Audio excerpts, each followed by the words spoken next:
এই যে আমরা যে সময় বসবাস করছি আখিরুজ্জামান, শেষ জামানে, এই শেষ জামানের যে সময়, এই সময়টার প্রতি আল্লাহ পাক বেশি গভীর দৃষ্টি দিতে বলছেন, কারণ এটা হচ্ছে ইতিহাসের সবচেয়ে ইম্পর্টেন্ট টাইম। কারণ এখানে এমন এমন কিছু ঘটনা ঘটবে যা পৃথিবীর ইতিহাসে কখনো ঘটেনি। কীরকম? একদিন সাহাবীরা বসে আছেন, রাসূল সাল্লাল্লাহু আলাইহি ওয়াসাল্লাম আসলেন, এসে বললেন, তোমরা কি নিয়ে কথা বলছো? সাহাবীরা বললেন, আমরা কিয়ামত নিয়ে কথা বলছি। রাসূল সাল্লাল্লাহু আলাইহি ওয়াসাল্লাম বলে, শুনে রাখো, 10টা আলামত না দেখা পর্যন্ত কিয়ামত হবে না।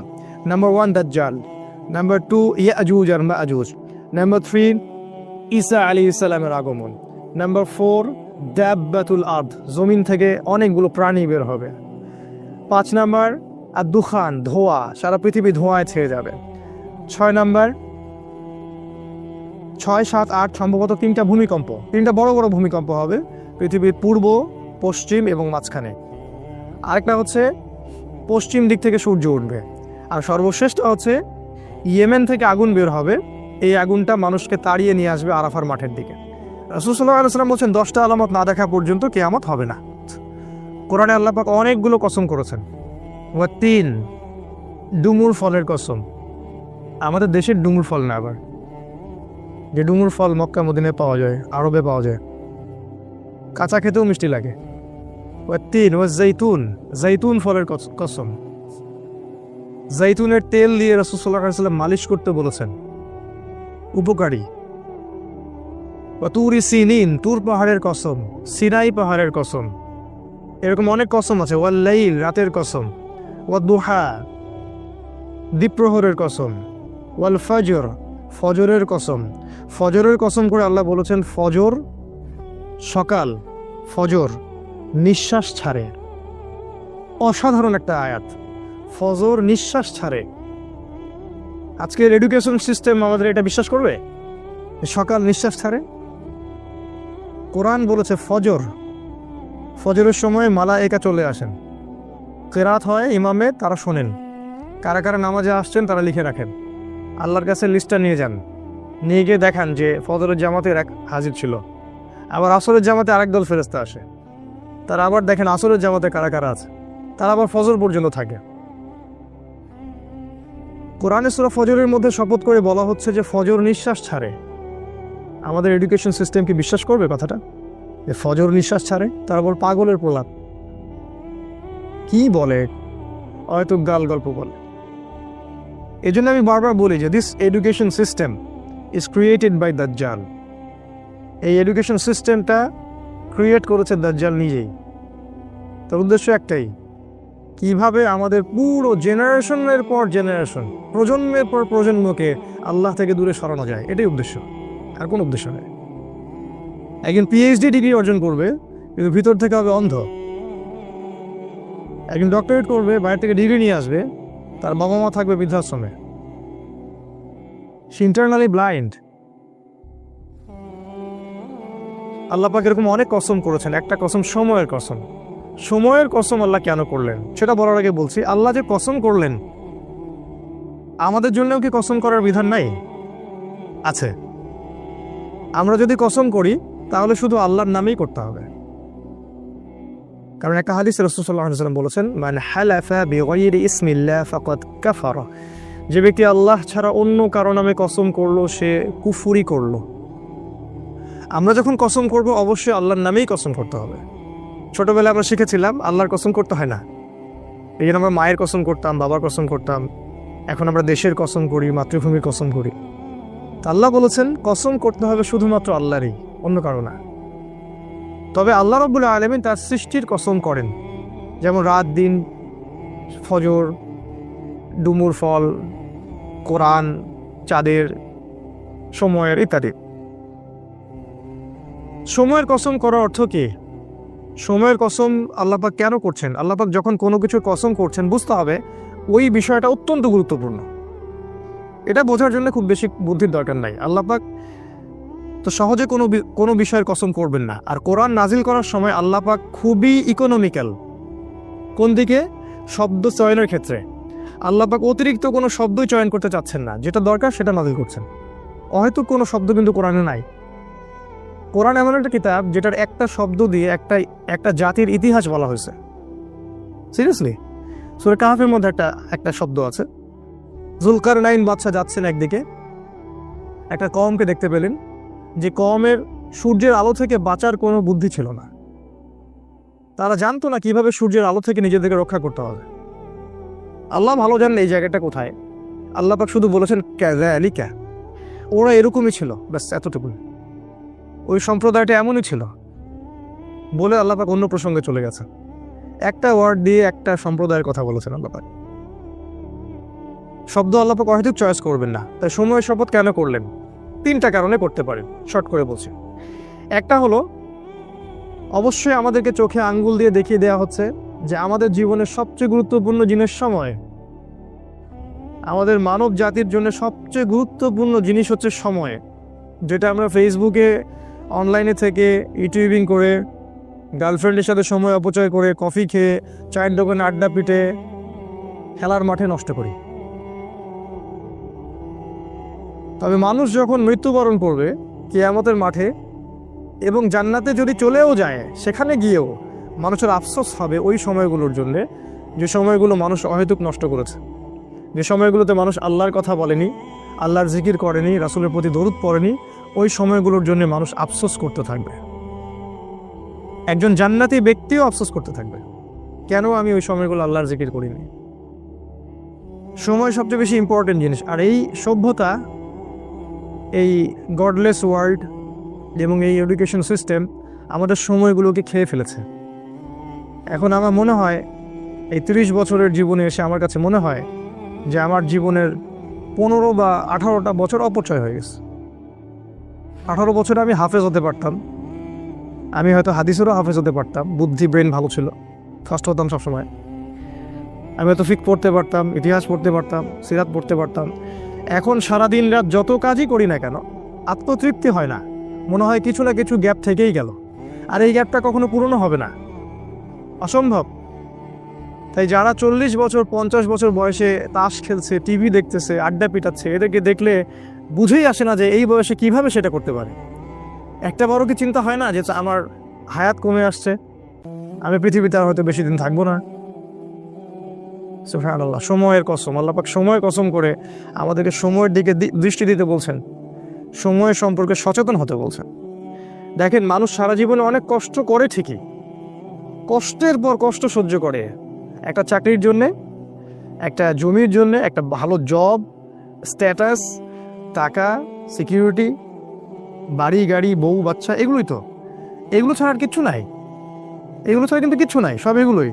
এইগুলোর পিছনে সারা দিন রাত মানুষ প্রচণ্ড পরিশ্রম করে, মানুষ কিন্তু প্রচণ্ড পরিশ্রম করে। আর শয়তান মানুষকে প্রচণ্ড পরিশ্রম করিয়েও নেয়, ও মানুষকে কষ্টের পর কষ্ট দিয়ে জাহান্নামে নিয়ে যেতে চায়। কিন্তু দেখেন, কষ্টের ট্র্যাকটা ভুল, কষ্টের ট্র্যাকটা ঠিক নাই, রং ট্র্যাকে সে কষ্ট করছে। এই যে আমাদের ছেলেমেয়েরা পড়াশোনা করছে, নার্সারিতে ভর্তি হচ্ছে 5 বা 6 বছর বয়সে, 25 বছর পর্যন্ত ঘাড়ে ব্যাগ থাকবেই, অনার্স মাস্টার্স করতে করতে 25 হয়ে যাবে বয়স। এই লম্বা সময়ে সে কোরআন শিখবে না, জেনারেল এডুকেশনের কথা বলছি, কোরআন A to Z শিখবে না, হাদিস শিখবে না, ফিকহ শিখবে না, ইতিহাস শিখবে না, সে ইসলামের যে রাসূলের জীবনী সেটা শিখবে না, সাহাবীদের জীবনী শিখবে না, এগুলো কিছু শিখবে না। 25 বছর পর্যন্ত সে কষ্ট করবে। আমরা যখন জেনারেল লাইনে পড়তাম, আমাদেরকে এক একটা কবিতা, এক একটা গল্প এমনভাবে পড়ানো হতো, একদম ভেজে ভেজে খাওয়াই দেওয়া হতো আর কি। রবীন্দ্রনাথের কবিতা, নজরুলের কবিতা, জীবনানন্দ দাশের কবিতা, শেক্সপিয়ারের গল্প, তারপরে আপনার মাইকেল মধুসূদন দত্তের কবিতা। অবশ্যই এখানে ইসলামপন্থী কারো কবিতা ছিল না। আপনার কাছে যদি মনে হয় এই পুরো প্ল্যানটা এমনি এমনি হয়ে গেছে, আপনি বোকার স্বর্গে বাস করছেন, এর পিছনে একটা মাস্টার মাইন্ড আছে। এই পুরো প্রসেসটা একদিনে হয়নি, এটাকে সাজানো হয়েছে, ঢেলে সাজানো হয়েছে, যাতে করে আমাদের প্রজন্মের বা প্রজন্ম ইসলাম থেকে দূরে সরে যায়, তাদের জীবনের বড় একটা সময় নষ্ট হয়ে যায়। সময়ের কসম করেছেন আল্লাহ, এটা একটা কারণ, সময়ের প্রতি মূল্যায়ন করা। সেকেন্ড কারণ হচ্ছে আল্লাহ পাক অতীতের দিকে তাকাতে বলছেন আমাদের দিকে, অতীতের দিকে। সময়ের কসম করে আল্লাহ পাক আমাদেরকে বুঝাচ্ছেন যে অতীতের দিকে তাকিয়ে দেখো, সময়ে সময়ে যারাই আল্লাহর বিধানকে অস্বীকার করেছে, আল্লাহ পাক তাদেরকে এই দুনিয়াতেও লাঞ্ছিত করেছেন, পরকালেও যন্ত্রণাদায়ক শাস্তি দিয়েছেন। আল্লাহ পাক সময়ের কসম করে আমাদেরকে হিস্ট্রি পড়তে বলছেন, ইতিহাস। অতীতের দিকে তাকাও, দেখো আদম আলাইহিস সালাম থেকে শুরু করে এই পর্যন্ত একই সুন্নাত, আল্লাহর সুন্নতের মধ্যে কোনো পরিবর্তন নাই। ওয়ালান তাজিদা লিসুন্নাতিল্লাহি তাবদীলা, আল্লাহ বলেছেন আমার সুন্নাত, আমার স্টাইলে কোনো পরিবর্তন পাবে না। যাদের কাছেই আল্লাহ হেদায়েত এসেছে, যারা স্বীকার করে নিয়েছে, আল্লাহ পাক তাদেরকে দুনিয়া সাফল্য দিয়েছেন, পরকালও সাফল্য দিয়েছেন। আর যারাই আল্লাহর বিধানকে অস্বীকার করেছে, আল্লাহ পাক দুনিয়াতে শাস্তি দিয়েছেন, পরকালও শাস্তি দিয়েছেন। যেমন নূহ আলাইহিস সালামের কওম আল্লাহ পাক ডুবিয়ে দিলেন। আদ জাতি প্রচণ্ড শক্তিশালী, নারিকেল গাছের সমান সমান একটা মানুষ, এর চেয়েও বড়, পাহাড়ের মধ্যে বাসা করে থাকে, আল্লাহ পাক ওদেরকে ঝড় দিয়ে উড়িয়ে দিলেন। শুআয়ব আলাইহিস সালামের কওম খুবই দাপটের জাতি, ওদের অপরাধ ছিল মানুষকে অন্যায়ভাবে মারতো। আমাদের ওই যে রিমান্ডে নিয়ে যেটা করে ওইটা করতো আর কি। রিমান্ডে নিয়ে গেলে যে পিটানটা পিটায়, এইগুলো তারা সমাজে মানুষকে পিটাইতো। একজন মানুষ দোষী, দোষ তো প্রমাণ হয়নি, মারা যাবে। ধরেন একজন মানুষ খুনের কারণে বন্দী হয়েছে, প্রমাণ হয়েছে কি এখনো? আপনি মারতে পারেন না, তো মেরে আপনি জবানবন্দি নিতে পারেন না, ইসলামে হারাম।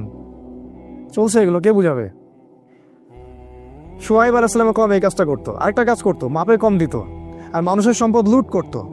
আমাদের এই যে ব্যাংকিং সিস্টেমের মতো, মানুষকে কলা ঝুলায় টোপ দেয়। একটা বাড়ির দাম 10 লাখ টাকা, আমরা আপনার পক্ষ থেকে বাড়িটা কিনে দিব, কিন্তু আপনাকে 10 লাখের জায়গায় 30 লাখ দিতে হবে। কারণ অতিরিক্ত যে 20 লাখ দিতে হবে, এটার জন্য আমরা আপনাকে 20 বছর সময় দিচ্ছি। আর আমরা বলি হ্যাঁ তাই তো 20 বছর সময় পাওয়া যাবে, 30 লাখ অল্প অল্প করে দিব কিস্তি স্টাইলে, সমস্যা তো নাই কিছু। এই কলা ঝুলাই দিয়ে আপনার সম্পদ তারা লুটে নিল, সুদ। আরেকটা যে পেপার মানি, কাগজের টাকা। আমি তো বললাম যে আমরা সোনা নিয়ে ওদের ব্যাংকে যাই, ওদেরকে সোনা দিয়ে ডলার নেই। শুআয়ব আলাইহিস সালামের কওম এরকম কাজ করতো। আল্লাহ পাক ভূমিকম্প দিয়ে ধ্বংস করেছেন ওদেরকে, ভূমিকম্প দিয়ে। সময়ের দিকে তাকায় দেখেন, সামুদ জাতি এরকম শক্তিশালী ছিল, আল্লাহ পাক ওদেরকে বজ্রপাত দিয়ে ধ্বংস করেছেন। ফেরাউন পৃথিবীতে এমন একজন মানুষ যে মনে করতো আমি আল্লাহ, আলা রব্বুকুমুল আলা, আমি ছাড়া তোমাদের মহান কোনো রব নাই। আল্লাহ পাক ওকে পানিতে ডুবাই দিলেন। এখানে একটা ঘটনা আছে, অনেকদিন বলা হয়নি, বলতে যাচ্ছিলাম। ফেরাউন যখন ডুবছিল তখন কিন্তু সে ঈমান এনেছিল, এটা কি জানেন? ফেরাউন যখন ডুবছিল তখন কিন্তু সে ঈমান নিয়ে আসছিল। ফেরাউন যখন ডুবছে ও সেনাবাহিনী সহ, তখন জিবরাইল অন্যান্য ফেরেশতারা চলে আসছেন, কারণ মৃত্যু হবে, এখন জান কবজ করা হবে। এবং যারা পাপী, ওদের জান কবজের সময় ওদেরকে চেহারার মধ্যে মারা হয়, প্রচণ্ড জোরে জোরে পিটানো হয়, থাপ্পড় দেওয়া হয়। ওরা দেখতে পারে, আমরা দেখতে পারবো। তো জিবরাইল আলাইহিস সালাম তাকে কাদা ছুটছিলেন, কাদা নিয়ে তার মুখে ছুটছিলেন। ওই সময় ফেরাউন বলেছিল যে আমানতু বিরব্বি হারুন ওয়া মূসা, আমি হারুন এবং মূসার রবের প্রতি ঈমান নিয়ে আসলাম। আল্লাহ পাক তখন বলছেন আলান, এখন, আল ইয়াউমা নুনাজ্জিকা ফি বাদানিকা, আজকে তোমার এই দেহকে আমি সংরক্ষণ করব, লিতাকুনা আয়াহ, যাতে করে তুমি নিদর্শন হও তোমার পরবর্তী জাতিদের জন্য।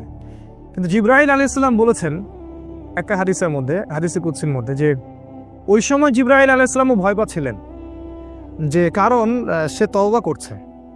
যদি আল্লাহ পাক এই সময় তার তওবা কবুল করে নেন আর তিনি যে ওকে মারছেন, যদি আল্লাহ পাক এই জন্য তাকে ধরেন, এই জন্য জিবরাইল আলাইহিস সালামও ভয় পাচ্ছিলেন। আল্লাহ পাকের রহমত এত প্রশস্ত, আল্লাহ চাইলে ওই সময় যদি তাকে মাফ করে দিতেন। জিবরাইল আলাইহিস সালাম বলছেন, যেদিন থেকে ফেরাউন বলেছে আনা রব্বুকুমুল আলা, ওই দিন থেকে আমি ওকে ঘৃণা করি, ওই দিন থেকে আমি ওয়েট করতেছি কখন সে মরবে, আমি আযাব দিব। তো এই যে ফেরাউন, সেও সময়ের স্রোতে হারায় গেল, নমরুদ হারায় গেল। এখনকার এই যুগের ফেরাউনরাও হারায় যাবে, এই যুগের নমরুদ যারা, তারাও হারায় যাবে। কোনো কিছু সময়ের মধ্যে টিকে থাকবে না। সময়ের কসম করে আল্লাহ পাক বলছেন, এই যে হিস্ট্রি দেখো, শিক্ষা নেও। আরেকটা উদ্দেশ্য হতে পারে সময়ের, সেটা হলো যে এই যে আমরা যে সময় বসবাস করছি, আখিরুজ্জামান, শেষ জামানে, এই শেষ জামানের যে সময়, এই সময়টার প্রতি আল্লাহ পাক বেশি গভীর দৃষ্টি দিতে বলছেন, কারণ এটা হচ্ছে ইতিহাসের সবচেয়ে ইম্পর্টেন্ট টাইম। মানে এখানে এমন কিছু ঘটনা ঘটবে যা পৃথিবীর ইতিহাসে কখনো ঘটেনি। কীরকম? একদিন সাহাবীরা বসে আছেন, রাসূল সাল্লাল্লাহু আলাইহি ওয়াসাল্লাম আসলেন, এসে বললেন তোমরা কি নিয়ে কথা বলছো? সাহাবীরা বললেন আমরা কিয়ামত নিয়ে কথা বলছি। রাসূল সাল্লাল্লাহু আলাইহি ওয়াসাল্লাম বলে, শুনে রাখো, 10টা আলামত না দেখা পর্যন্ত কিয়ামত হবে না।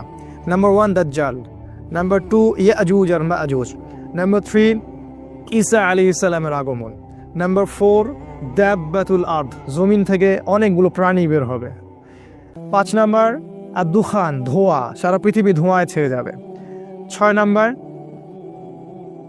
6, 7, 8 সম্ভবত 3টা ভূমিকম্প, 3টা বড় বড় ভূমিকম্প হবে পৃথিবীর পূর্ব, পশ্চিম এবং মাঝখানে।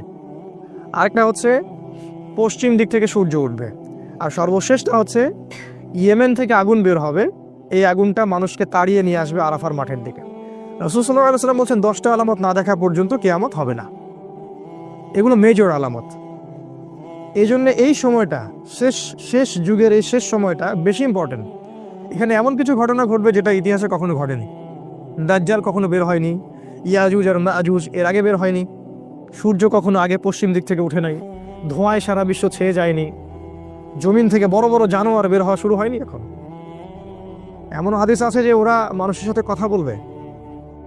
একজন পুরুষ ঘর থেকে বের হলে ঘরে ফিরে আসবে, বাড়ির দেওয়াল, ওই ব্যক্তির পা, অন্য জানোয়ার তাকে বলে দিবে বাড়িতে কি হয়েছিল। মানে এরকম প্রযুক্তি আসতেছে সামনে। সময়ের কসম করে আল্লাহ পাক এই শেষ জামানার দিকে আমাদেরকে তাকাতে বলছেন, এবং এটা বলছেন এই শেষ জামানায়, এই জায়গাটা ভালো করে বোঝেন, এই শেষ জামানায় ইন্নাল ইনসানা লাফি খুসর, এই শেষ জামানার প্রত্যেকটা মানুষ ক্ষতির মধ্যে আছে। এটা আল্লাহ বোঝাচ্ছেন আমাদেরকে। আখিরুজ জামানের প্রত্যেকটা মানুষ ক্ষতির মধ্যে আছে।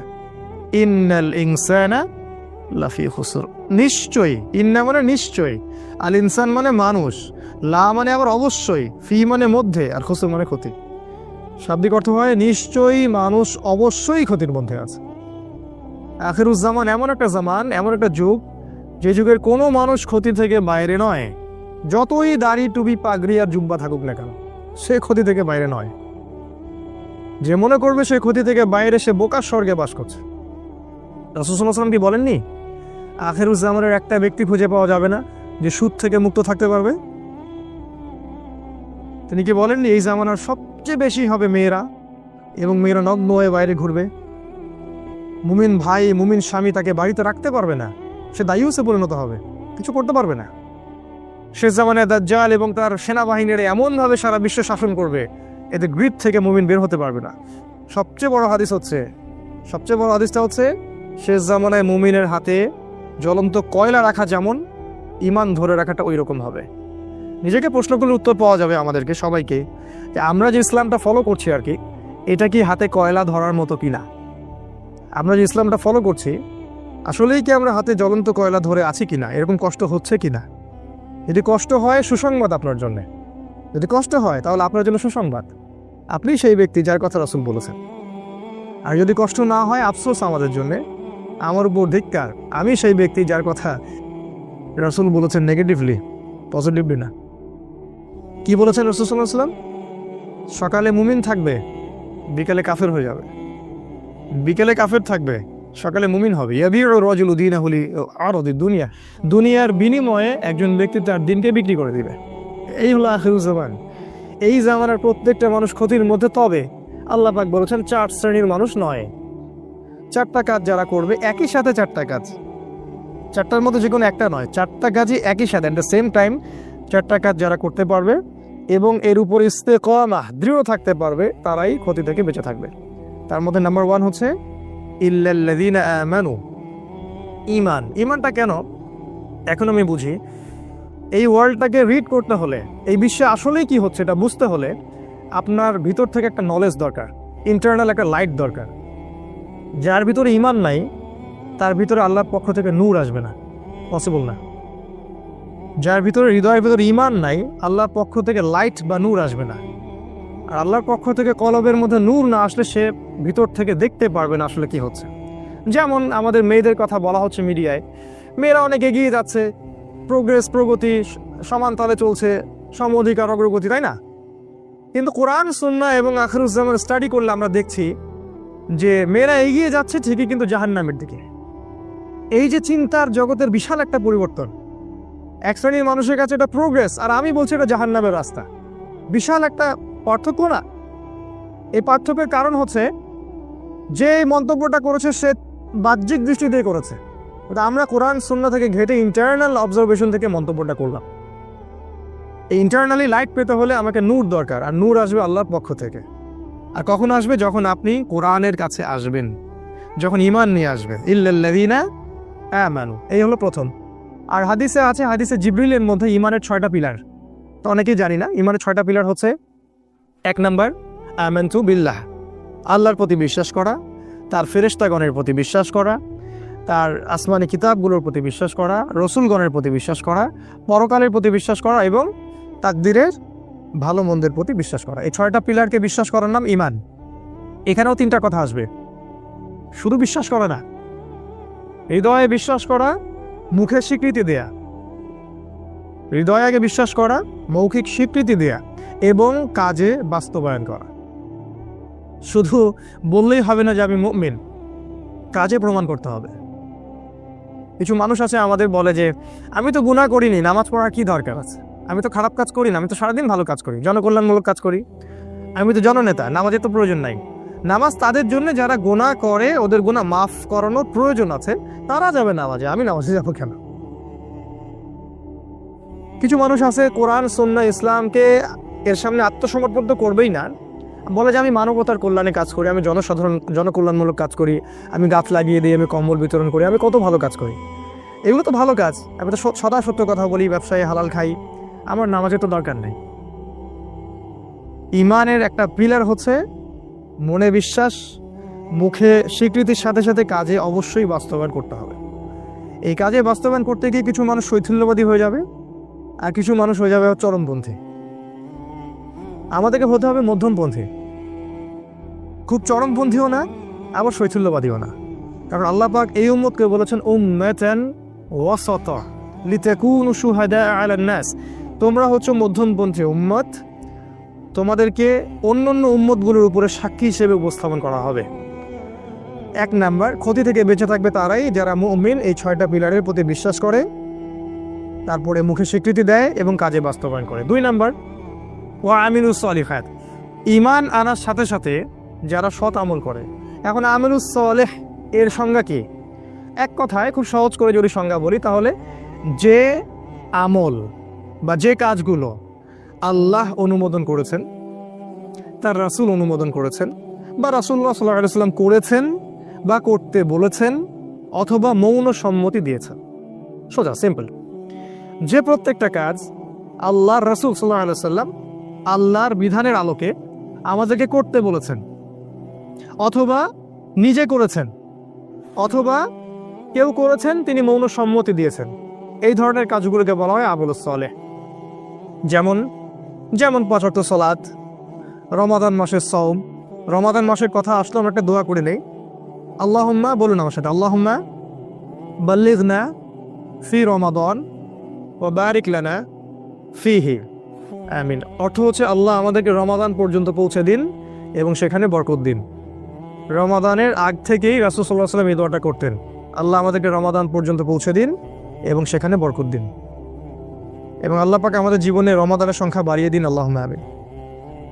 যেটা বলছিলাম, আমলুস সালেহের মধ্যে আছে সালাত, আছে সওম, ফরজের কথা বলছি, আছে যাকাত, সামর্থ্য হলে যাকাত দিবেন, সামর্থ্য হলে হজ করবেন, উমরা করবেন, সদা সত্য কথা বলা, পিতামাতার খিদমত করা, আল্লাহর বিধানের উপর দৃঢ় থাকা, সুন্নাহ অনুযায়ী জীবন গড়া, এই প্রত্যেকটা কাজই আমলুস সালেহ। এমনকি বাথরুমে যদি কেউ প্রবেশ করে এবং প্রবেশ করার সময় যদি কেউ এই দোয়াটা পড়ে, বিসমিল্লাহ আল্লাহুম্মা ইন্নী আউযু বিকা মিনাল খুবসি ওয়াল খাবাইস, এই টয়লেট করার কাজটাও তার আমলুস সালেহ। টয়লেট করার সময় বের হওয়ার পরে যদি সে বলে গুফরানাকা, অথবা একটা দোয়া আছে আলহামদুলিল্লাহিল্লাযী আযহাবা আনিল আযান ওয়া আফানি, এই কথাগুলো যদি বলে সেটাও আমলুস সালেহ। স্ত্রী সহবাস করবে কেউ, স্ত্রী সহবাস করা, স্ত্রীকে চুমু খাওয়া, এটাও আমলুস সালেহ। স্ত্রীর হাত ধরে বসে থাকা আমলুস সালেহ। স্ত্রীর হাত ধরে চাঁদ দেখতে যাওয়া, তার সাথে গল্প করা, সময় কাটানো আমলুস সালেহ। স্ত্রী সহবাস করার আগে কেউ যদি দোয়া পড়ে বিসমিল্লাহ আল্লাহুম্মা জান্নিবনা শাইতান ওয়া জান্নিবিশ শাইতান মা রাযাকতানা, তার সহবাসটার জন্য সে নেকি পাবে, সেক্স করলে নেকি পাবে। সাহাবীরা অবাক হয়ে জিজ্ঞাসা করলেন, এটাও নেকির কাজ? আল্লাহ রাসূল বললেন, এই কাজটা যদি তুমি স্ত্রী ছাড়া অন্য কারোর সাথে করতা তাহলে কি সেটা জেনা হতো না, গুনাহ হতো না? সাহাবীরা বললেন, হ্যাঁ হতো। যদি তাই হয় তাহলে স্ত্রীর সাথে করলে ওটা নেকিও হবে। ইসলামের মতো সহজ রিলিজিয়ন কোথাও পাবেন না। খেতে বসেছেন, খাবেন, খিদা লাগছে এই জন্য খাবেন, বিসমিল্লাহ বললেন, খাওয়া শুরু করলেন, প্রথম লোকমার সাথেই বললেন আলহামদুলিল্লাহ, আল্লাহ পাক বলছেন আল্লাহ ওই বান্দার প্রতি সন্তুষ্ট হয়ে যান, আমলে সালেহ। কোরআন তেলাওয়াত করছেন, আমলে সালেহ, প্রতি হরফে 10 নেকি পাচ্ছেন। জিকির করছেন, সুবহানাল্লাহ, আলহামদুলিল্লাহ, আমলে সালেহ। সারাদিন আপনি যদি রাসূলের স্টাইল ফলো করেন, সকাল থেকে নিয়ে একদম ঘুমানো পর্যন্ত, ঘুমাবেন, ঘুম তো রেস্ট, ঘুমানোর আগে একটু ওযু করলেন, বা ওযু সম্ভব না আপনি দোয়াগুলো পড়লেন, পরে ফু দিলেন, সূরা বাকারার শেষ 2 আয়াত পড়লেন, বিসমিল্লাহ আল্লাহুম্মা বিসমিকা আমুতু ওয়া আহইয়া, পরে ঘুমিয়ে গেলেন। পুরো ঘুমটা আপনার আমলে সালেহ। ওই ঘুমের মধ্যে যদি আপনি স্বপ্ন দেখেন, স্বপ্নে আপনি জেনা করতেছেন, ওটার জন্য কোনো দোষ নাই, ওটার জন্য কোনো দোষ নাই, মাফ হয় না স্বপ্ন অনেক সময়, ওটার জন্য কোনো গুনাহ নাই, কারণ আপনি দোয়া পড়ে ঘুমিয়েছেন, শয়তান আপনাকে ডিস্টার্ব করেছে। এরকম প্রতিটা কাজ, যেই কাজগুলো রাসূল সাল্লাল্লাহু আলাইহি ওয়াসাল্লাম করেছেন বা করতে বলেছেন, অথবা মৌন সম্মতি, মানে সম্মতি দিয়েছেন ঠিক আছে করতে পারো, সেগুলো আমলে সালেহ। আরেকটা জিনিস আছে, একই সাথে আল্লাহ এবং তার রাসূল যে কাজগুলো করতে নিষেধ করেছেন, যে কাজগুলো করতে নিষেধ করেছেন, যে কাজগুলো করার ব্যাপারে শাস্তির কথা বলেছেন, সেই প্রত্যেকটা কাজ ছেড়ে দেওয়াও আমলে সালেহ। যেমন রাসূল বলেছেন যে শিরিক করো না, শিরিক না করা আমলে সালেহ। সুদ খেও না, সুদ যে আপনি খাচ্ছেন না এটাই আমলে সালেহ। সুদ আপনি খাচ্ছেন না, সুদ খাবো না বলে অন্যটা আপনি রিজিকের সোর্স খুঁজেছেন, যে আমি সুদে থাকতে চাই না, এই জন্য আমি কলা বিক্রি করি, ওই কলা বিক্রি করাটা আপনার আমলে সালেহ। এবং আপনি আল্লাহর কাছে মর্যাদা পান ওই কোটটাই পড়া ব্যাংক অফিসারের চাইতে। কোটটাই পড়া ব্যাংকের অফিসার আল্লাহর কাছে রক্তচোষা প্রাণীর মতো। কোরআনের ভাষায় বললে হয়তো অনেকে কষ্ট পাবেন, আল্লাহ পাক বলেছেন জানোয়ারের মতো। আল্লাহ পাক বলেছেন জানোয়ারের মতো, সূরা আরাফ আয়াত নম্বর 179। মাঝে মাঝে একটু হিট দিয়ে কথা বলতে হয় বলেই আল্লাহ এগুলো কথা বলেন। তো এই যে আমরা অন্যায় থেকে দূরে থাকছি, এটাও আমাদের সালেহ। ওই যে টাকনুর নিচে কাপড় পরলে গোনা হয়, আপনি প্যান্টটা কেটে নিলেন, এটাই আমাদের সালেহ। কারণ আপনি টাকনুর নিচে কাপড় পরতে চাচ্ছেন না, দাড়ি শেভ করতে হয় না, এই জন্য আপনি ছেড়ে দিয়েছেন। দাড়ি যতদিন থাকবে আপনি আমলে সালেহের মধ্যেই আছেন, কন্টিনিউয়াসলি নেকি লেখা হচ্ছে। আর এইটা একমাত্র সুন্নাহ যেটা মৃত্যুর পর আপনার পরিচয় বলে দিবে আপনি মুসলিম না মুসলিম। যে একমাত্র সুন্নাহ, ভিজিবল সুন্নাহ, যেটা নিয়ে আমরা কবরে যাব। আর কোনো সুন্নাহ নিয়ে আমরা কবরে যাচ্ছি না, ভিজিবল, দেখা যাচ্ছে না। একমাত্র সুন্নাহ যেটা দেখা যাচ্ছে, এটা নিয়ে কবরে যাবে মানুষ। পাগড়ি নিয়েও যাবে না কবরে, জুব্বা নিয়েও যাবে না কবরে। তো যেটা বলছিলাম যে আপনি যে অন্যায়গুলো, এগুলো থেকে যে দূরে থাকছেন, এটা আমলে সালেহ। সেটা প্রত্যেকটা অন্যায় হোক না কেন, যত বড় স্কেলেই হোক আর যত ছোট স্কেলেই হোক, তাহলে আমলে সালেহ আমি মনে হয় বোঝাতে পেরেছি। যে আমলগুলো রাসূল করেছেন, করতে বলেছেন অথবা সম্মতি দিয়েছেন, সেগুলো আমলে সালেহ। একই সাথে যেগুলো রাসূল নিষেধ করেছেন, এগুলো ছেড়ে দেওয়াও আমলে সালেহ। আর একটা বিষয় আছে, সেটা হলো যে আমলে সালেহ এর বিপরীত জিনিসকে বলা হয় বেদাত। যখন কোনো ব্যক্তি আমলে সালেহ করে না, অন্য কোনো পদ্ধতি অবলম্বন করে যেটা আল্লাহ এবং তার রাসূল অনুমোদন করেননি ইসলামে, এটাকেই বেদাত বলা হয়। এটা সংখ্যার ক্ষেত্রে হতে পারে, সময়ের ক্ষেত্রে হতে পারে, এটা পদ্ধতির ক্ষেত্রে হতে পারে। যেমন দরুদ পাঠ করাটা ইবাদত, কিন্তু মিলাদ মাহফিলের স্টাইলে দরুদ পড়াটা বেদাত। একজন ব্যক্তি দোয়া করবে, একাকী দোয়া করতে পারে, মাশাআল্লাহ, কোনো সমস্যা নেই, কিন্তু সম্মিলিতভাবে একটা সিস্টেম তৈরি করে নেয়া তা বেদাত। একজন মানুষ ধরেন রোজা রাখবে, ভালো কাজ, এটা একটা নির্দিষ্ট দিনকে বেছে নিল, এই দিনে আমি 1000 রাকাত নামাজ পড়বো, এই দিনে আমি হালুয়া রুটি খাবো, এই দিনে রোজা রাখবো, সিস্টেমটা বেদাত। অর্থাৎ আমলে সালেহ এর বিপরীতটাই কিন্তু বেদাত। আমলে সালেহ এর পরিণাম জান্নাত, বেদাতের পরিণাম কিন্তু জাহান্নাম। আল্লাহ পাক আমাদেরকে হেফাজত করুন। এই হলো 2 নাম্বার, ঈমান এবং আমলে সালেহ। আর 2টা আছে, শর্ট করে দিচ্ছি। 3 নাম্বার, ওয়াতাওয়াসাউ বিল হক। তারা ক্ষতি থেকে বেঁচে থাকবে শেষ জামানায় যারা নিজেরা আগে হকের উপরে থাকে, নিজেরা আগে হকের উপরে দৃঢ় থাকে, পাহাড়ের মতো, খিদির আলাইহিস সালামের মতো, ওই যে পাহাড়ে পাথরের উপর বসেছিলেন, রকের উপরে। নিজেরা দৃঢ় থাকে এবং এরপরে অন্যদেরকে হকের দিকে ডাকে, এরা ক্ষতি থেকে বেঁচে থাকবে। যারা ঈমান এনেছে, এরপর আমলে সালেহ করছে, এখন মাশাআল্লাহ পরিবার গঠন করে ফেলেছে, নিজের যোগ্যতা হয়ে গেছে, নিজে হকের উপর আছে মাশাআল্লাহ, এবার মানুষকে সে হকের দিকে ডাকছে। কারণ ডাকার কাজটা তো স্কুল বয়দের কাজ না, এটা স্কলারদের কাজ। কারণ যদি আমরা দাওয়াত দেওয়ার যোগ্যতা অর্জন না করি, তাহলে আমি মানুষকে ভুল পথে দাওয়াত দিব। সিম্পল। আমি যদি ইংরেজির প্রফেসর হতে চাই, আমাকে ইংরেজির উপর আরও বড় ডিগ্রি নিতে হবে, তারপরে আমাকে ক্লাস নিতে হবে। তাই আমরা নিজেরা যদি আগে এগুলোর উপর স্টিল থাকি, তারপরে আমরা যখন মানুষকে দাওয়াত দিব, যোগ্যতা অর্জন করব, জ্ঞান অর্জন করব, তখন মানুষ সঠিক পথের দিকে আমরা ডাকতে পারবো। আর এই জায়গায় কিন্তু সমস্যা আছে, আমরা দাওয়াটা খুব পছন্দ করি, তো যোগ্যতা থাক বা না থাক একটু সুর করে বলতে পারি, পড়াশোনা থাক বা না থাক, হ্যাঁ পড়াশোনা খুব একটা নাই, সুর আছে গলার মধ্যে।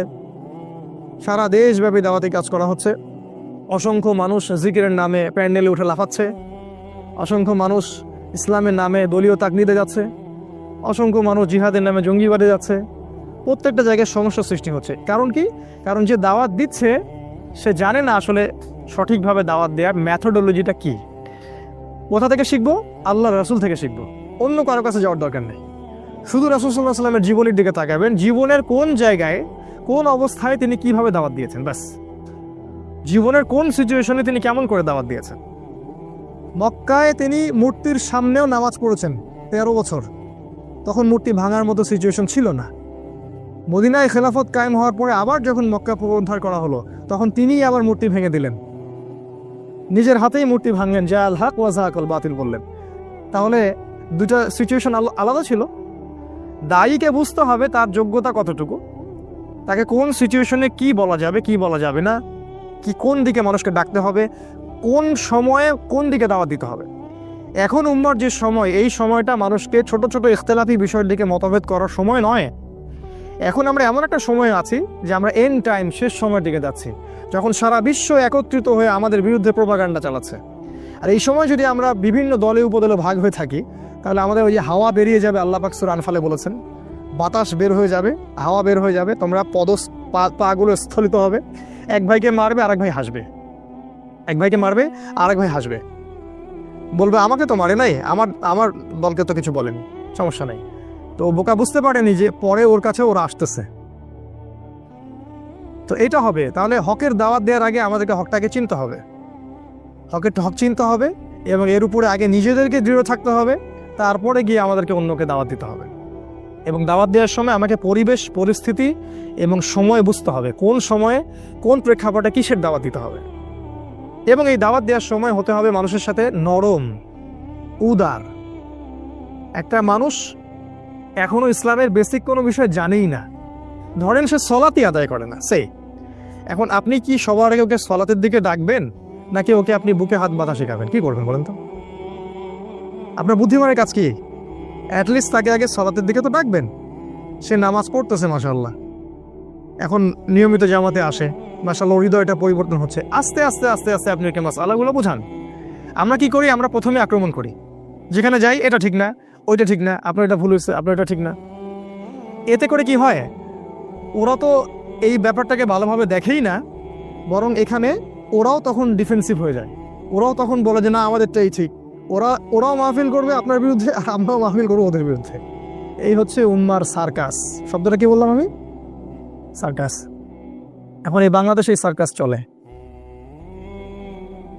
হকের দাওয়াত দেওয়ার জন্য হকের সংজ্ঞা জানতে হবে। আল্লাহ পাক সূরা কাহাফের মধ্যে বলেছেন, আয়াত নাম্বার 23 বা 24, আল্লাহ বলছেন ওয়াকুলিল হক মির রব্বিকুম, হক সেটাই, সত্য সেটাই যেটা তোমার রবের পক্ষ থেকে নাজিল হয়। ফামান শাআ ফালইউমিন, যার ইচ্ছা হয় সে ঈমান নিয়ে আসুক, ওয়ামান শাআ ফালইয়াকফুর, যার ইচ্ছা হয় সে অস্বীকার করুক।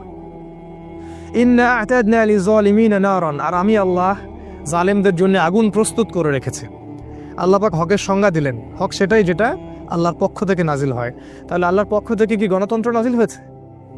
ধর্মনিরপেক্ষতাবাদ, কমিউনিজম, আমাদের সেকুলারিজম, আমাদের এই যে ইউনাইটেড নেশনস জাতিসংঘ, আমাদের ইসরায়েলের ব্যাংকিং সিস্টেম, এগুলো আল্লাহর পক্ষ থেকে নাজিল হয়েছে। কি নাজিল হয়েছে আল্লাহর পক্ষ থেকে? এক সময় আল্লাহর পক্ষ থেকে তাওরাত নাজিল হয়েছিল, ওই তাওরাতই ছিল ওই সময়ের হক, ওই তাওরাতটা ওই সময়ের হক ছিল। এরপরে জাবুরটা ওই সময়ের হক ছিল, ইনজিলটা ওই সময়ের হক ছিল। এখন কিয়ামত পর্যন্ত হকের মানদণ্ড কোরআন এবং সুন্নাহ, এর বাইরে যাওয়ার কোনো সুযোগ নাই। জীবনের প্রতিটা ক্ষেত্রে যদি এটার উপর আমল একজন ব্যক্তির না থাকে, সে ব্যক্তি নামে মুসলিম হতে পারলো, কাজে এখনো পরিপূর্ণ মুসলিম হতে পারেনি। এটাকে বলা আত্মসমর্পণ। এই হকটাকে আমরা আগে চিনলাম, এরপরে আপনি হকের দিকে মানুষকে দাওয়াত দিবেন। আর আমি বললাম দাওয়ার ক্ষেত্রে আমাদেরকে হতে হবে একটু লিবারেল, একটু নমনীয়, মানুষকে আগে বেসিক জিনিসগুলোর দিকে নিয়ে আসা, তারপরে আপনি আস্তে আস্তে কঠিন জিনিসগুলো আলোচনা করেন। আর সবচেয়ে বেশি যেটা ইম্পর্টেন্ট, এই শেষ জামানায় সবার মাঝে একটা মৈত্রীর বন্ধন তৈরি করা বেশি ইম্পর্টেন্ট। সে যে কোনো সংগঠন করুক না কেন, সে যে কোনো দল করুক না কেন, আমাদের দেখা উচিত ওর মধ্যে ভালো কতটুকু আছে। হানাফিদের মধ্যে ভালো আছে, আহলুল হাদিসদের মধ্যে কিছু ভালো আছে, তাবলিগের মধ্যেও দেখবেন আপনি কিছু ভালো আছে, জামাত ইসলামে দেখবেন আপনি কিছু ভালো আছে, চরমনায় দেখবেন কিছু ভালো আছে। সবারই মধ্যে কিছু না কিছু ভালো অবশ্যই আছে। আপনি কেমন করে বুঝবেন কোনটা ভালো কোনটা খারাপ? ওই যে বললাম, হক থেকে বুঝতে হবে। হকের মানদণ্ড দেখে আপনাকে ডিসাইড করতে হবে যে এটা ভালো এটা খারাপ। আর একান্ত যদি নাই পারি ডিসাইড করতে আমি, তাহলে সমসাময়িক যত ওলামায়ে কেরাম আছে তাদের কাছে যাব, গিয়ে বলবো, পরামর্শ করব যে আসলে কোনটা সত্য কোনটা মিথ্যা, এবং তারপরে আমি যাচাই বাছাই করে দেবো কোনটা সত্যের বেশি কাছাকাছি। আর যদি দেখা যায় দুইটা অপশন দেখা যাচ্ছে, এটাও ঠিক ওইটাও ঠিক, যেমন ধরেন সুবহানাল্লাহ এটা 33 বার করে পড়া যায়, 33 33 33, আর লাস্টে একবার লা ইলাহা ইল্লাল্লাহ ওয়াহদাহু লা শারীকা লাহ, তাই না? কি জানি লা ইলাহা ইল্লাল্লাহ, হ্যাঁ মাশাআল্লাহ, লাহুল মুলকু ওয়া লাহুল হামদু ওয়া হুয়া আলা কুল্লি শাইইন সহি সহি। একটা হাদিসে আরেকজন সাহাবীকে রাসূল বলছেন 33 33 34 বার আল্লাহু আকবার। এটা কি সহিহ? এটা সহি। তাহলে কখন আপনি ওইটা আমল করেন, কখন এটা আমল করেন, বৈচিত্র্য থাকলো। বেতের সালাত কত রাকাত পড়েছেন রাসূল? 1 3 7 5 9, কোনটা সহি? সব সহি। এখন কিছু মানুষ বলবে আমরা গোলালু মার্কা আলেম, সবই সহি বলে। এক জায়গায় এই কথাটা বলে আসলাম মিঠাপুকুর জায়গিরহাটে, তো পরে একজন খুবই খেপে গেছে আমার উপরে, খাবার টেবিলে আমার উপর খুব আক্রোশ ঝাড়লো, বলল যে আপনি গোলালু মার্কা আলেম, আপনি সবগুলোকে সহি বললেন। আমি জিজ্ঞাসা করলাম বেতর সালাত কোনটা সহি? বললো যে আমি তো অত পণ্ডিত না, পড়াশোনা জানি না, বলে চলে গেল। এই যে আমাদের আচরণগত সমস্যা, এটার কারণ আসলে অজ্ঞতা এবং আমাদের সব নলেজগুলো না থাকা। এরকম প্রতিটা মাসালা আপনি দেখবেন, ওই যে পায়খানা করতে বসা থেকে শুরু করে ঘুমানো পর্যন্ত যতগুলো আমল আমরা করি, প্রতিটা আমলেই একাধিক অপশন আছে। একবারে হাঁটু বেড়ে বসার অপশন আছে, এক পা ডান পা খাড়া করে বসার অপশন আছে পায়খানাতে, খাওয়ার টেবিলে বসার মানে নিচে যখন বসি হাঁটুর উপরে বসার অপশন আছে না, তাশাহুদের মতো বসার অপশন আছে না, কোনটা সহি? করবেন দুটোই সহি। আপনি সালাতে দাঁড়াবেন, কখনো 2 রাকাত সুন্নত পড়ার অপশন আছে, কখনো 4 রাকাত আছে না, কখনো বেতর 1 রাকাত পড়ার অপশন আছে, কখনো 3 রাকাত আছে না। কোরআন তেলাওয়াত করবেন, অপশন নাই, অপশন আছে। আপনি যে কোনো সুন্নার দিকে যান, ঘুমাবেন, ঘুমানোর সময় অনেক দোয়া, কোনটা সহি? সবগুলোই সহি। সূরা কাফিরুন পড়ে ঘুমানোর হাদিস আছে, সূরা কাফিরুন, অনেকে বলবে এটা নাই, আছে, হয়তো সে জানে না। তাই আমাদেরকে এই জায়গায় যেটা করতে হবে যে সব ডাটাগুলোকে এক জায়গায় আনতে হবে। যদি আমার কাছে না থাকে, আমি ওলামায়ে কেরামদের বই পড়বো, সহযোগিতা নিব, এবং সবার মাঝে ঠিক আছে ভাই আমি বুঝতে পারতেছি ওরটা হয়তো একটু দুর্বল, আমারটা বেশি সহি, আচ্ছা ঠিক আছে, সে সেটা করতেছে, করুক। আমি তাকে হিকমার সাথে একসময় বুঝাবো যে ভাই এটা যেটা বেশি সহি, আপনি চাইলে এটা করতে পারেন, আমার কাছে এটা ভালো মনে হয়। মাশাআল্লাহ, কোনো ইমামের মধ্যে কি কোনো দ্বন্দ্ব ছিল? হানাফি মাযহাবের ইমাম শাফি মাযহাবকে ঘুষি মারতেন নাকি? আমরা এগুলো করি কেন? আমাদের এগুলো অজ্ঞতা অথবা হিংসা অথবা হঠকারিতা, এগুলোর কারণে করি। এতে করে আমাদের একটা লাভ হয়, সেটা কি জানেন? আমরা ইহুদি খ্রিস্টান এবং জায়নিস্টদের দাসে পরিণত হই, এটা আমাদের লাভ হয়। আমরা ইহুদি খ্রিস্টান এবং জায়নিস্টদের দাসে পরিণত হই, কারণ ওরা বিভক্ত উম্মাকে সুযোগ পেয়ে ধ্বংস করার পথ খুলে যায়। এটা হলো হকের দাওয়াত আমরা দিব। আর একটা হলো সবর, এটা বলে শেষ করছি। সবর অথবা সওবিস সবর, হকের দাওয়াত দেওয়ার সাথে সাথে যারা সবর করে। আচ্ছা, দাওয়াতের সাথে সবরের সম্পর্ক কি? রংপুরে কুকুরের সংখ্যা বেশি হয়েছে না? আমাদের এলাকায় একই অবস্থা। আমাদের এলাকায় কুকুরের যন্ত্রণে ঘুমানো যায় না এখন। আর একটা বিষয় আমি দেখছি, আমাদের এলাকায় অনেক বৃত্তশালী আছে, তো বৃত্তশালীদের টাকা রাখার জায়গা নাই, আর বাসায় হয়তো আল্লাহ এবং তার রাসূলের প্রতি সেই রকম তাওয়াক্কুল আছে কিনা আল্লাহ ভালো জানেন, তো সবাই কুকুর পুষতেছে বাসায়, সম্পদ পাহারা দিচ্ছে কুকুররা। সুবহানাল্লাহ। জানেন এই ব্যাপারেও হাদিস আছে যে বিনা প্রয়োজনে যদি কেউ কুকুর পালে, কথাটা মনে হলো, দেখেন এটা উপকার হবে। বিনা প্রয়োজনে যদি কেউ কুকুর পালে, প্রতিদিন তার আমল নামা থেকে 1 কেরাত নেকি কেটে দেওয়া হবে। 1 কেরাত মানে হচ্ছে উহুদ পাহাড়ের সমান। আমি দেখেছি উহুদ পাহাড়, আপনারা যারা হজ করেছেন দেখেছেন, উহুদ পাহাড় এত বড় নেকি তার আমল নামা থেকে কেটে দেওয়া হবে। আবার কেউ যদি কোনো ভাই জানাজায় যায়, তার আমল নামে 1 কেরাত নেকি লিখে দেওয়া হবে। মাটি দিলে আরও 1 কিরাত নেকি লিখে দেওয়া হয়। সবরের সম্পর্কটা কি?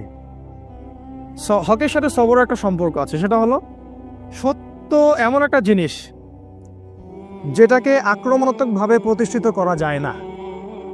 হক এমন একটা জিনিস যেটাকে কখনো আক্রমণাত্মকভাবে প্রতিষ্ঠিত করা যায় না, ধৈর্যের সাথে প্রতিষ্ঠিত করতে হয়।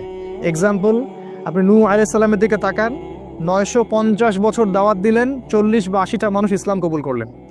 আপনি তাকান ইব্রাহিম আলাইহিস সালাম, সবর করতে করতে দেশে থাকতে পারলেন না, হিজরত করতে হলো। শেষ করছে। তারপরে দেখেন আপনি আদ সামুদ জাতি, ঠিক আছে, ফেরাউন, মুসা, ঈসা আলাইহিস সালাম। ঈসা আলাইহিস সালামের তো জায়গাই হলো না পৃথিবীতে। মুসা আলাইহিস সালাম, তাকে উম্মাহ এত কষ্ট দিয়েছে, আমাদের নবী মুহাম্মদ সাল্লাল্লাহু আলাইহি ওয়াসাল্লাম মাঝে মাঝে মুসা আলাইহিস সালামের কথা চিন্তা করতেন আর সান্ত্বনা পেতেন। একদিন আল্লাহ রাসূল গনিমতের মাল ডিস্ট্রিবিউট করছিলেন, একজন এসে বললেন, ইয়া মুহাম্মদ ইদিল, হে মুহাম্মদ ইনসাফ করো, তুমি ইনসাফ করছো না। আল্লাহ রাসূলকে বললেন এইভাবে ডাইরেক্ট। রাসূল সাল্লাল্লাহু আলাইহি ওয়াসাল্লামের পাশে সাহাবীরা ছিলেন, তারা বললেন, ইয়া রাসূলুল্লাহ আমাকে অনুমতি দিন, গর্দান উড়াই দিবে বেটার। আল্লাহ রাসূল সাল্লাল্লাহু আলাইহি ওয়াসাল্লাম ধৈর্য ধরলেন, বললেন যে মুসাকে তার কওম এর চেয়েও বেশি কষ্ট দিয়েছিল। তিনি মুসা আলাইহিস সালামের কথা চিন্তা করে সান্ত্বনা নিতেন। এত বেশি কষ্ট বনী ইসরাইল তাকে দিয়েছিল, কল্পনার বাইরে। আল্লাহ পাক বনী ইসরাইলের মধ্যে এমন অনেক নবী পাঠিয়েছিলেন যাদের সাথে কোনো উম্মতি ছিল না, 2 জন 4 জন 5 জন 10 জন। আবার এমনও হয়েছে একই সাথে একটা জায়গায় অনেকগুলো নবীকে পাঠানো হয়েছে এবং সবাইকে তারা হত্যা করেছে। একদিনে 40 জন নবীকেও তারা হত্যা করেছিল, এরকম হিস্ট্রি আছে। তো সবরের ব্যাপারটা নবীদের সাথে সম্পর্কিত, তাদের দাওয়াতের সাথে দেখেন হকের সাথে সবর সম্পর্কিত আছে। আর সর্বশেষ দেখেন আমাদের মুহাম্মদ সাল্লাল্লাহু আলাইহি ওয়াসাল্লাম নবীজি, তিনি এত ভালো মানুষ, তাকে আল আমিন বলা হয়। তিনি কখনো মিথ্যা বলেন না, কাউকে কষ্ট দেন না, এতিমকে ভরণ পোষণ করেন, বিধবাকে দেখেন। নবী হওয়ার পর থেকেই তার টাইটেলগুলো চেঞ্জ হয়ে গেল, তাকে বলা হচ্ছে কাযযাব, মিথ্যাবাদী, ভণ্ড, প্রতারক, ক্ষমতা লোভী, তাই না, জিনগ্রস্ত, শয়তানের বলি আওরা, এগুলো সব বলা হচ্ছে। হঠাৎ করে চেঞ্জ হয়ে গেল, তাকে 15টা গালি খেতে হচ্ছে, 14 বার তাকে হত্যা করার চেষ্টা করা হয়েছে। নিজের মাতৃভূমিতে তার থাকা হলো না, হিজরত করতে হলো, সবর করলেন। তাই এই যে হকের দাওয়াত, এর সাথে সবরটা খুব ইম্পর্টেন্ট। আমরা যেন এই হকের দাওয়াত দিতে গিয়ে অধৈর্য হয়ে না যাই এবং লিবারেল মধ্যম পন্থা অবলম্বন করি এবং সবার সাথে হৃদ্যতার সম্পর্ক তৈরি করার চেষ্টা করি, সবর করি। একদিনে কোনো কিছু পরিবর্তন হবে না, একদিনে কখনো কোনো কিছু পরিবর্তন হবে না। একটা সুন্দর গঠনমূলক পদ্ধতিতে দীর্ঘস্থায়ী একটা পরিকল্পনা করলে হয়তোবা কোনো ফলাফল পাওয়া যাবে। আল্লাহ রাব্বুল আলামিন, আজকে সময় শেষ হয়ে গেছে, আমি শর্ট শেষ করলাম। আল্লাহ পাক আমাদেরকে শেষ জামানার এই সূরাতুল আসরের উপরে আমল করা তৌফিক দান করুন। এখানে যে বিষয়গুলো আছে এক বাক্যে বলছি যে আল্লাহ পাক সময়ের কসম করে আমাদেরকে সময়ের গুরুত্ব বুঝিয়েছেন, অতীত থেকে শিক্ষা নিতে বলেছেন, শেষ জামানার দিকে বেশি ফোকাস করতে বলেছেন। তিনি বলেছেন শেষ জামানার বেশিরভাগ মানুষই ক্ষতির মধ্যে আছে, তবে তারা নয় যারা ইমানদার, ইমান এনেছে এবং একই সাথে সৎ আমল সম্পাদন করেছে এবং এর সাথে তারা হকের উপর প্রতিষ্ঠিত ছিল, অন্যকেও হকের দাওয়াত দিয়েছে এবং সর্বশেষ যারা ধৈর্যের উপদেশ দিয়েছে পরস্পরকে। এই গুণগুলো আল্লাহ পাক আমাদেরকে অর্জন করার তৌফিক দান করুন, আল্লাহুম্মা আমিন। আল্লাহ রাব্বুল আলামিন আমাদেরকে কোরআন বুঝে পড়ার তৌফিক দান করুন, আল্লাহুম্মা আমিন। এবং এই ছোট্ট সূরাটার মধ্যে অনেক ব্যাপক আলোচনা আছে, আপনারা এগুলো তাফসীর পড়বেন, বাসায় তাফসীর কিনবেন, পড়বেন, আরও অনেক নলেজ আপনারা জানতে পারবেন ইনশাআল্লাহ। আল্লাহ পাক এই প্রতিটা বিষয়ের উপর আমাদেরকে আমল করার আল্লাহ পাক তৌফিক দান করুন। আমাদের কোরআনের আলোয় আল্লাহ পাক আমাদেরকে আলোকিত করুন, আমাদেরকে ঈমান আনার মতো আনার তৌফিক দান করুন, আমলে সালেহ বেশি বেশি করার তৌফিক দান করুন, হকের উপর থাকার তৌফিক দান করুন, দাওয়াত দেওয়ার তৌফিক দান করুন এবং সবর বা ধৈর্য ধরার আল্লাহ পাক তৌফিক দান করুন, আল্লাহুম্মা আমিন। এই বলে আমি আমার আজকের বক্তব্য শেষ করছি।